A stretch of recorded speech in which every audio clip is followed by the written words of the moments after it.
نیک نظر نہ آئے، نیک بننے کی کوشش کریں، نیک مشہور ہونے کے چکر میں نہ پڑیں کہ لوگوں کو پتہ چل جائے میں بڑا نیک آدمی ہوں، نیک بننے کی کوشش کریں۔ مومن تو نیکیاں چھپاتا ہے، مومن تو اپنی نیکی کا اپنے اللہ کے ساتھ راز رکھتا ہے، مومن کی خواہش تو ہوتی ہے یہ میرے اور میرے رب کے درمیان رہے۔ چھپی ہوئی نیکیاں بڑی قیمتی ہوتی ہیں، جن کا کسی کو پتہ نہ ہو، اصل میں وہ خزانہ ہوتا ہے۔ سچ بتانا، ہمارے پاس جو پیسہ سرمایہ ہوتا ہے اس کا کسی کو پتہ ہوتا ہے؟ بالا نے بھی پوری گل نہیں دسی تھی، ان کا کسی کو پتہ نہیں ہوتا۔ اگر نیکی کو خزانہ سمجھتے ہو تو پھر کسی کو پتہ نہیں ہونا چاہیے، اور اگر آپ بتاتے کون سی چیز ہے جس کی کوئی اہمیت معاذ اللہ نہ ہو تو نیکیاں بتاتے ہو؟ کیا سمجھتے ہو نیکیوں کو؟ کر کے لوگوں کے سامنے اظہار کرتے ہو؟ کیا تم نے سمجھا ہے عبادت کو؟ دکھاتے پھرتے ہو، اظہار کرتے ہو، لوگوں کو بتا دیتے ہو میں نے یہ کام کیا ہے؟ اس کا مزہ لینا شروع کرو۔ نیکی کا سرور ہوتا ہے، کیف ہوتی ہے، لذت ہوتی ہے نیکی کی، ایک ایمان کا ایک ذائقہ ہوتا ہے، وہ ذائقہ انسان کو آنا چاہیے، اس کا مزہ انسان کو پوری طرح۔ یعنی حضرت عبداللہ ابن عمر رضی اللہ تعالیٰ عنہ کے نا کچھ ملازم تھے، خدام، غلام، اس زمانے بڑے مہنگے غلام خریدے جاتے تھے، تو وہ غلام کیا کرتے، وہ لمبی لمبی نمازیں شروع کر دیتے، نفل پڑھنے شروع کر دیتے۔ جو غلام زیادہ نفل پڑھتا حضرت عبداللہ ابن عمر آزاد کر دیتے۔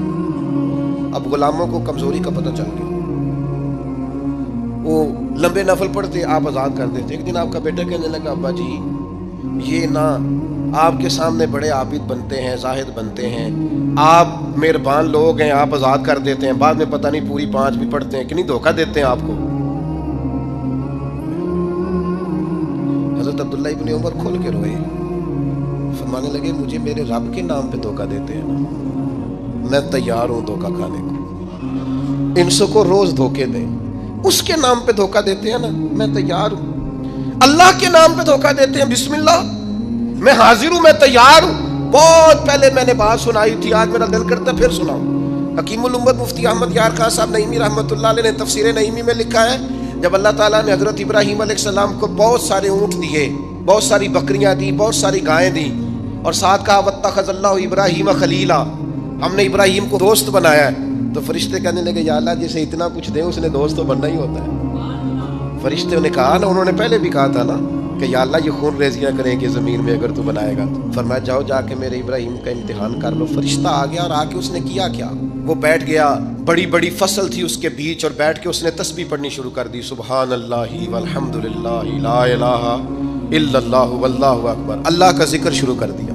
نہ علماں وچ پھسا سانو تو یار دی گل سنا سانو، وہ ذکر کر رہا ہے۔ حضرت ابراہیم علیہ السلام نے مچلتے دوڑ، ادھر دیکھو میری طرف، بندہ خود کتنا بھی ذاکر کیوں نہ ہو، کبھی کبھی کسی کے منہ سے یار کا ذکر بڑا ہی پیارا لگتا ہے۔ میں نے ایک محفل میں حاضر تھا تو نعت کا نعت پڑھ رہا تھا، تیری نسبت نے سوارا میرا انداز حیات، میں اگر تیرا نہ ہوتا سگے دنیا ہوتا، سگ کا معنی کتا، اگر تیرا نہ ہوتا تو دنیا کا کتا ہوتا، میں بھی کہیں مال کما رہا ہوتا، میں بھی کہیں چکر میں پڑا ہوتا، تیری نسبت نے سوارا میرا انداز حیات، میں اگر تیرا نہ ہوتا تو کوئی سگے دنیا ہوتا۔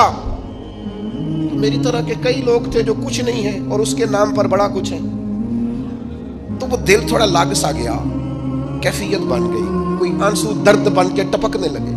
میرے ساتھ ایک دوست بیٹھے تھے، میں نے ان سے کہا یار آج بڑا مزہ آیا نعت، وہ مجھے کہنے لگے نعت خانے 40,000 لے آ جائے۔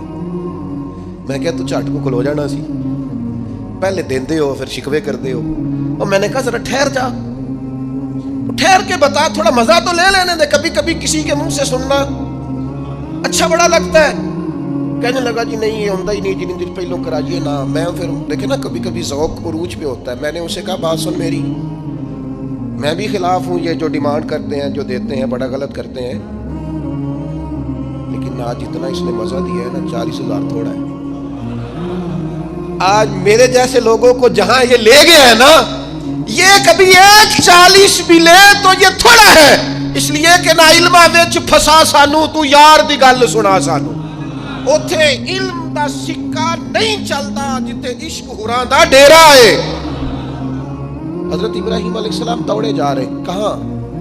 وہ کوئی میرے رب کی یاد کر رہا، کوئی اس کی پاکیزگی، تسبیح، تحلیل، تکبیر بیان کر رہا۔ اللہ کے خلیل کھڑے ہو گئے، فرشتہ تھا انسانی شکل میں، چپ کر گیا، فرمایا یار ایک دفعہ پھر نہیں ذکر کرتا میرے رب کا؟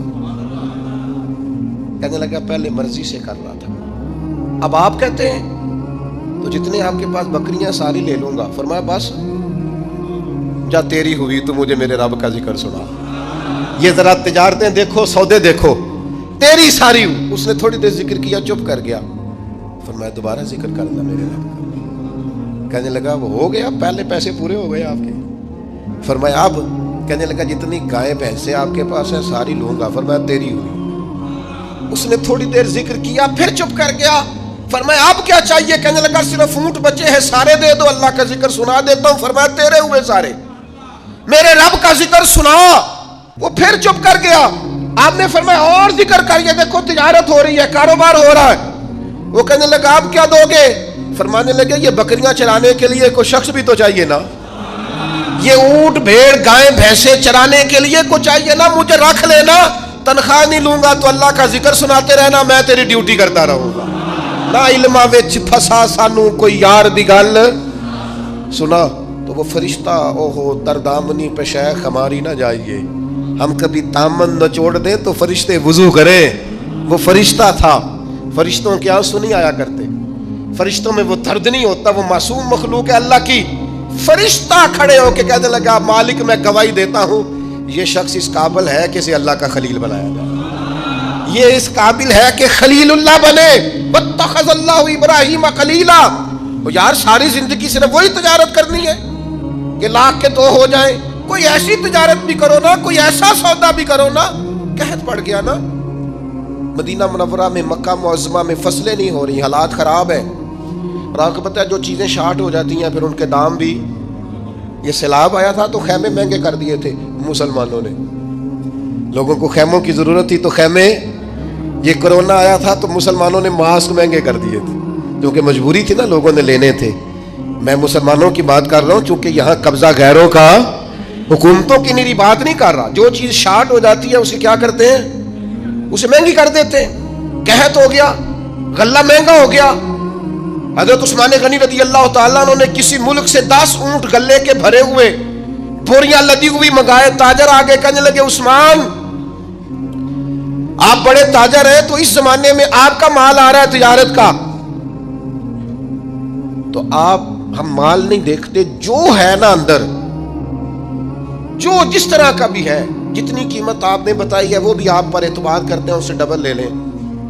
تو عثمان غنی فرمانے لگے میں نے سودا پہلے کر لیا، سیانے تاجر تھے نا، اس طرح کی بھی تجارتیں ہوتی۔ فرمایا میں نے سودا کر لیا ہے، مجھے تو اس سے زیادہ ملتا ہے۔ ایک تاجر بولا، کہنے لگا چلو 3 گنا لے لیں۔ آپ نے فرمایا یار میں نے تمہیں بتایا تو ہے، میرا سودا ہو گیا، مجھے زیادہ ملا ہے۔ ایک نے کہا 4، ایک نے کہا 5، پہ لا کر کہنے لگے اس سے زیادہ تو کوئی دے ہی نہیں سکتا، ہم بھی جانتے ہیں سارے مکے کو، سارے مدینہ طیبہ کو، اتنا بڑا تاجر ہی کوئی نہیں، آپ کو کتنا مل رہا ہے؟ فرمایا 700 گنا۔ وہ کہنے لگے جی یہ سوال ہی نہیں پیدا ہوتا، آپ بندے تو بڑے سچے ہیں، پتہ نہیں آپ کیا کہہ رہے ہیں۔ اٹھ کے چلے گئے، مال آ گیا۔ حضرت عثمان غنی رضی اللہ تعالیٰ عنہ نے مدینہ شریف میں اعلان کرایا جس غریب کے پاس غلہ کوئی نہیں آ کے لے جائے۔ وہ تاجر پھر آئے کہ جناب سمجھ نہیں آئی، یار تو کہتے تھے میں نے سودا کر لیا ہے۔ تو عثمان غنی فرمانے لگے دنیا دار ہو نا وہیں اڑے ہو، میں نے واقعی سودا کیا ہے، پر کیا اپنے رب کے ساتھ ہے۔ میرا مالک 700 گنا اجر دے گا، وعدہ ہے اس کا۔ اس کے بھوکے بندوں کو، غرباء کو، مساکین کو، یتیموں اسیروں کو کھلاؤں گا تو 700 گنا۔ ساری تجارتیں بندوں سے نہیں ہوتی، کچھ تجارتیں رب سے بھی ہوتی، کچھ سودے ایسے ہیں جو اللہ کے ساتھ ہوتے ہیں، جو رسول کائنات کے ساتھ ہوتے ہیں، لہذا ہم نے سودا کر لیا ہے، تجارت ہو گئی۔ یہ بڑی قیمتی تجارت ہے۔ وہ تاجر کہنے لگے عثمان اللہ تمہارے ایمان